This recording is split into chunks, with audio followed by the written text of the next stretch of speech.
क्या आपने कभी सोचा है कि डायलिसिस के दौरान मरीज के शरीर से खून कैसे साफ किया जाता है? आइए पूरा प्रोसेस को आसान भाषा में समझते हैं। सबसे पहले जब किडनी सही तरीके से काम नहीं करती है तब शरीर के विषैले पदार्थ और अतिरिक्त पानी जमा होने लगते हैं। ऐसे समय में डायलिसिस की ज़रूरत पड़ती है। आज हम आपको बताएंगे डायलिसिस करने के लिए सबसे पहले क्या किया जाता है। मशीन में सबसे पहले हम प्राइमिंग करते हैं। प्राइमिंग करने के लिए हम डायलाइजर को उठाएंगे। ये भी लाइन होती है, इसे आर्टरी और वीनस लाइन बोलते हैं। सबसे पहले हम आर्टरी लाइन को कनेक्ट करेंगे डायलाइजर में और डायलाइजर को उल्टा टांगते हैं प्राइमिंग के लिए। सबसे पहले आर्टरी लाइन को लगा लिया, फिर वीनस लाइन को लगाएंगे। वीनस चैम्बर को टांगेंगे सेंसर पे।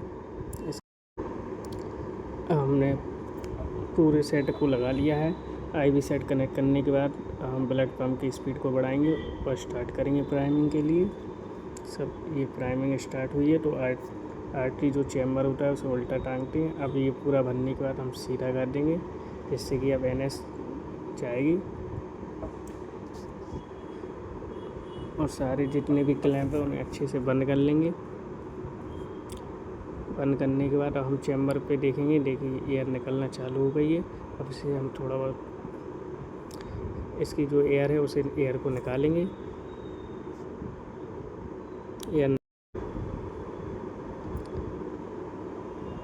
अब डायलाइजर की एयर निकलने के बाद हम डायलाइजर को सीधा करेंगे।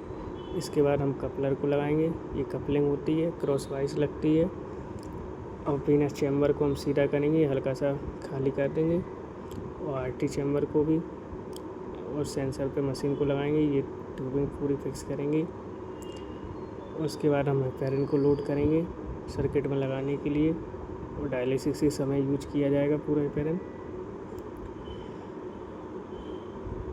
हेपेरिन को हम एनएस के साथ डिजॉल्व करके 10 ml में बना के और कनेक्ट करने के बाद ये सेंसर से लगाएंगे। अगर आप नीचे वाला एरो दबाओगे तो ये नीचे आता जाएगा, ऐसे सेट हो जाएगी पूरी। ये प्राइमिंग कंप्लीट हो गई है। अब इसके बाद हम पेशेंट को डायलिसिस के लिए कनेक्ट करेंगे। अगर पेशेंट का फिस्टुला है तो सबसे पहले हम फिस्टुला को क्लीन करेंगे। इसके बाद हम नेटलिंग करेंगे। सबसे पहले आर्टरी को लगाते हैं। आर्टरी लगाने के बाद टेप को लगाएंगे। इसके बाद हम पेन को लगाएंगे। दोनों निडल लगाने के बाद पूरे में अच्छे से टेप को लगाएंगे और फ्लो चेक करेंगे सही है फ्लो कि नहीं। और टेप लगाने के बाद अब हम आर्टरी लाइन को कनेक्ट करेंगे। ये कनेक्ट करने के बाद हम मशीन पे स्पीड ऑन करेंगे। ब्लड पंप की स्पीड 200 तक रख सकते हैं शुरुआत में।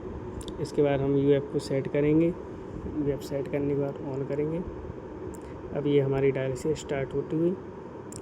इसी के साथ ब्लड अब डायलाइजर में जाएगा।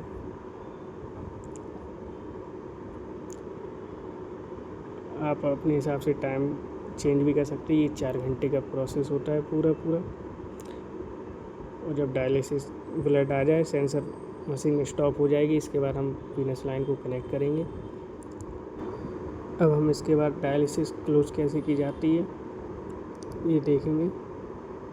डायलिसिस क्लोज करने के लिए सबसे पहले हम 10 ml को आईवी सेट के साथ कनेक्ट कर लेंगे, कनेक्टर लगाएंगे। इसके बाद मशीन स्टॉप करेंगे, आर्टरी लाइन को अलग करेंगे, उसमें आईवी सेट को कनेक्ट करेंगे और क्लैंप खोलेंगे। इसके बाद ब्लड पंप को ऑन करेंगे और जो एनएस हमने लिया था उसे आर्टरी लाइन में पुश करेंगे। जो ब्लड है वो अंदर चला जाएगा। इसके बाद एनएस के साथ हम पूरा ब्लड रिटर्न करेंगे। अगर आप चाहें तो एनएस को हटा सकते हैं, डिस्कनेक्ट कर सकते हैं अगर आप एयर के साथ कर पाए, नहीं तो आप एनएस को कंटिन्यू चलने दें। और फिर इसके बाद हम ट्रीटमेंट कैंसिल करके कपलिंग को हटाएंगे, सेंसर से मशीन को निकालेंगे। निकालने के बाद वीनस चैम्बर को सेंसर से हटा देंगे।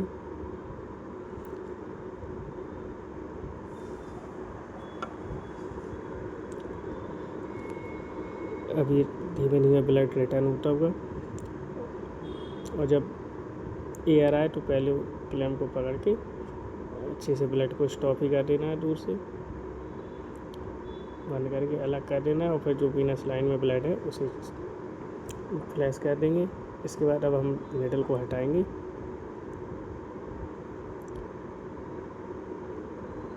आज हम देखेंगे एक ही बेल्ट से दोनों निडलें कैसे आउट करते हैं।